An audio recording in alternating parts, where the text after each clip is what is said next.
Okay, my name is Lindsay Grace, and I'm going to talk to you about a paper called eSports as Evolution Shifting Social Value in Sports. So when we talk about play in this context, we often think of it as proxy and as practice. This perspective is supported by anthropology, sociology, and psychology, it's referenced. And the idea here is that play actually has an evolutionary necessity, one that is true of animals and of the human animal. And the idea is that play is for practice. Basically, historically, if we look at the literature on events like the original Olympics, what we see is that the people practicing a variety of useful skills like combat sports. So you understand practicing javelin as throwing weapons, you interpret fighting sports like boxing and wrestling as explicitly that, preparation for war. And when you think of things like the marathon, you should see the analogy to message relay and communicating between locations. And so one of the ideas that you see time and time again when you look at the analysis of sport and sport tradition is this idea of sport as practice, as a way of sort of doing battle without having to affect people's real lives.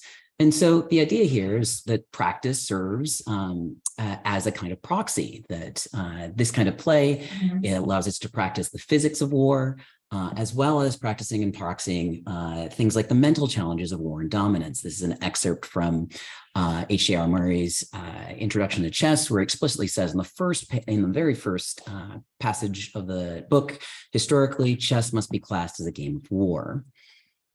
In addition, you can see that sport is a proxy to demonstrating power or asserting social and ideological dominance. And so the idea here, you'd see time and time again, is that play offers a safe space for practice of valued skills and demonstration.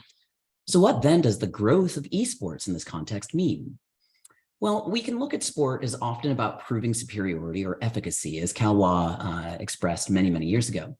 And we can also look at the value of witnessing and spectating sport. So the idea is fundamentally that well-watched popular sports are somehow culturally important to the world and to society.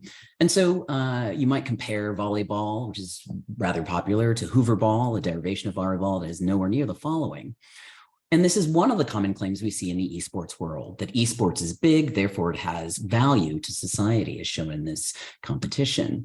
But it's also important to recognize that competitive gaming is more than 40 years old. So why then is there a rise now? Research question one, and my primary research question, is really just about this. If most sports are to be understood as practice for real-world skills to which society has recognized some version of evolutionary benefit, then how does esports fit into the evolution of such values? And why now? So one lens from which to perceive this question is to look at evolutionary psychology and its arguments towards natural selection and fitness. And so generally, when you look at sport through evolutionary psychology, we understand that sport affords the demonstration of physical fitness, mental aptitudes, and emotional characteristics, emotional control. And so in this practice, in this performance, the idea is that the alpha behaves in a safe environment, and then anyone who is not alpha, who's not winning, isn't dying, they simply lose. And so you could ask, well, then what does esports demonstrate? From an evolutionary perspective, you could actually say that it emphasizes more of the mental aptitudes and emotional characteristics. So esport affords the demonstration of these. And then the idea then would be that esports are about the ability to exploit artificial intelligence systems to work with limited resources to solve complex problems or to show mental prowess, ideally in real time over others who are supposed to be equally adept. It is a kind of representation of strength, or representative strength, but strength of mind. But you could be critical of that observation and say some sports don't directly relate to evolutionary selection. As an example, NASCAR, which really started as a way of auditioning smugglers in the US when alcohol prohibition existed, is not really about some of those other evolutionary benefits. And to that, another lens is useful. And from that one, it's the lens of social value. When we look at social value, what we're looking at is, for example, the idea of esports as a kind of human-computer interaction, or esports as a sort of sport for geek culture, that the social identity of geek culture is attributed to it.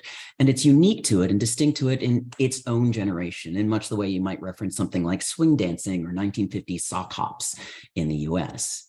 And so the core concept here is that esports kind of form an identity, and they're a sport around which the identity can be can kind of be brandished in much the way you see the folks wearing their team jerseys here at an esports competition.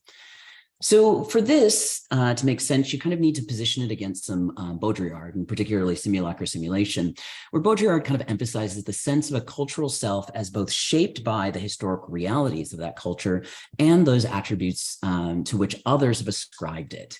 And so there's been lots of critique in the last 10, 15 years about the way that Hemingway portrays bullfighting, and that it may actually be a kind of affirming sport that is also subject to a projected identity through his fiction, the masculinity of bullfighting. And you could see the same sort of patterns in things like the royal affirmation, the idea that polo is a kind of king sport. And so the idea here is to remind people that identity is not only emergent or projected, but it's also assumed. One sort of says, I will take this identity or this social community.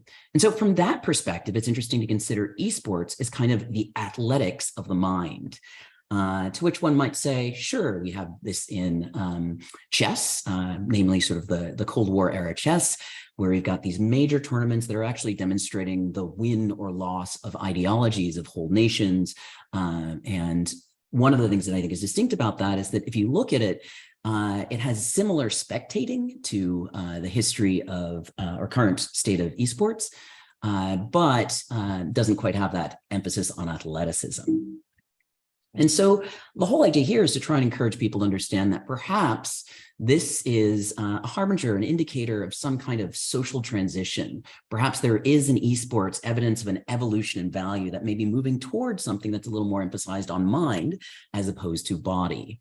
And so in conclusion, the way the paper wraps is really just kind of helping people understand that the future of esports might then actually be an indication of a future for general society, and that there are sort of these advantages of mental capacity that are being emphasized in esports that may not be emphasized in other sport activities. Thank you. I'm happy to answer any questions. I hope that was good use of your time. Thank you.